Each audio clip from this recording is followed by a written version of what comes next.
इस सीजन में पहली बार ऐसा हुआ है कि बार्सिलोना कोई मैच लीग में हारी हो और उसका ब्लेम मैनेजर को जा रहा हो डायरेक्टली। क्योंकि भाई आप कभी कभार गेम हारते हो टैक्टिकली आउटप्ले होने की वजह से, कभी कभी अपने मेन प्लेयर्स इंजर्ड होने की वजह से। बट बार्सिलोना अपना गेम हारी है because of this lineup.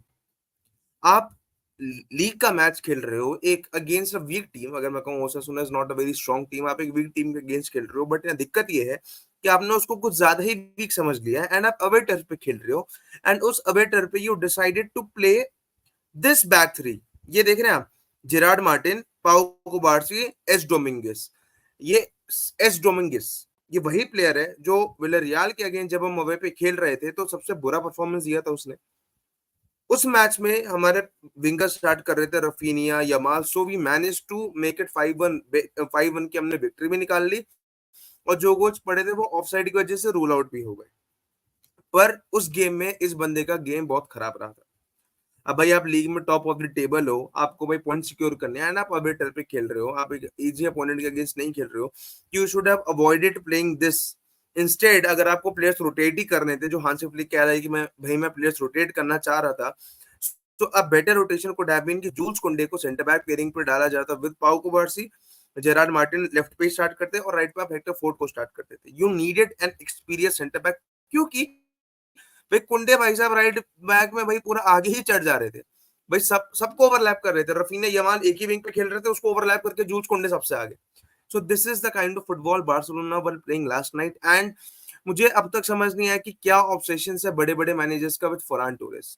Xavi ने फरहान टोरेस को प्रायोरिटी दी, आपके लुइस एनरिके ने स्पेन में फरहान टोरेस को प्रायोरिटी दी, एंड आपकी इस हांसी फ्लिक ने कल के मैच में भाई जो सबसे बेकार प्लेयर था पूरे मैच में फरहान टोरेस, उसको अंत तक वो बाहर ही नहीं कर पाया।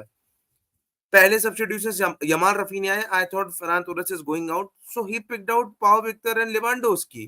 पाब्लो तो रही है सब बाहर जा रहे हैं, बट फरहान टोरेस मैच में पूरे 90 + 7 मिनट पूरे खेला है। एंड क्या करके दिखाया उस बंदे ने? कुछ भी नहीं।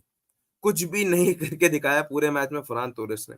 एंड जिस तरीके से बार्सिलोना गोल खाई है, इट्स ऑल बिकॉज जिस तरह से स्पेसेस छूट रहे थे पीछे को, बहुत गंदी तरह स्पेसेस छूट रहे थे in the back side. And Barcelona first half में 2-0 डाउन हो गई थी, कमबैक हो जाता। The comeback could have happened if the substitutions were proper. The comeback could have happened if यहाँ पे डोमिंगिस को हटा दिया जाता, आगे फरहान टोरेस को हटा दिया जाता, तो मेरे हिसाब से बार्सिलोना ये गेम निकाल लेती।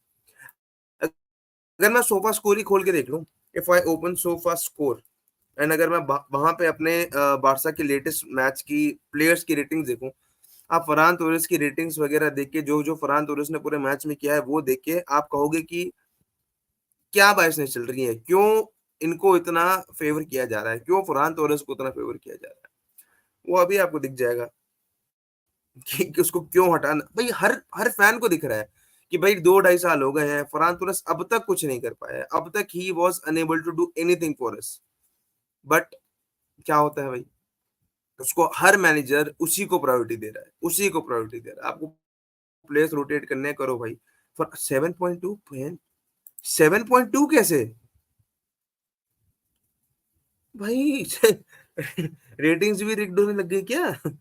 7.2 रेटिंग्स दी है भाई को, मतलब।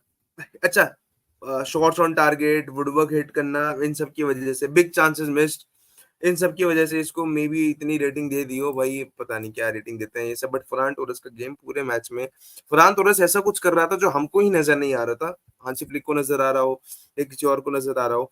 But I could have clearly seen कि Ferran Torres was the problem, because ना तो वो प्रॉपर राइट विंग खेल रहा था, वो यहाँ आ जा रहा था हाफ स्पेस में, एंड जूल्स कुंडे आगे रन बना रहा था which was not at all favouring us. ऊपर से अपने डिफेंस को वो एक तरीके से थ्रेटन में डाल दे रहा था। एंड जिस तरीके से बारसा ने शुरू के 2 गोल खाए, भाई ना की पहना की तो अब तक कोई ऐसी गलती थी ही नहीं।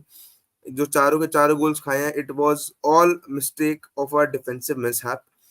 एंड आई ट्रूली बिलीव अगर रोटेशन करना था तो इधर हेक्टर फोर्ड, जूल्स कुंडे इधर सेंटर में विद पाउ कुबार्सी।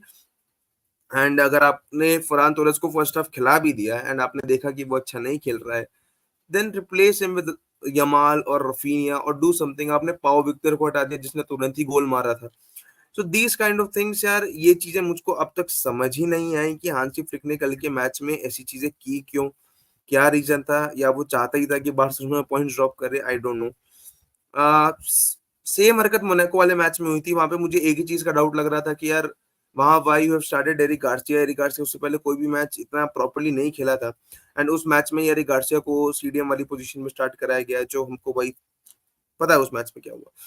सो आई कुड नॉट से इनफ, आई जस्ट होप कि आज का जो मैच है Madrid versus Atletico Madrid, real versus Atletico, उसमें कोई ऐसा रिजल्ट निकले जो बार्सिलोना को फेवर करे। आई वोंट बी वांटिंग कि यार ये जो बार्सा ने पॉइंट्स ड्रॉप किए हैं खुद से, खुद की गलती से, वो बार्सिलोना को जैसे तैसे कैसे भी हॉन्ट करे। तो यार आई होप आगे ऐसी गलतियां रिपीट ना हो, रोटेशन के चक्कर में इतना खराब रोटेशन ना कर दें कि भाई टीम जो टॉप ऑफ द टेबल बैठी हुई है, हाई ऑन कॉन्फिडेंस है, एंड ये गेम आराम से निकाल सकती थी बार्सिलोना, अगर भाई प्रॉपर लाइनअप स्टार्ट करा देते।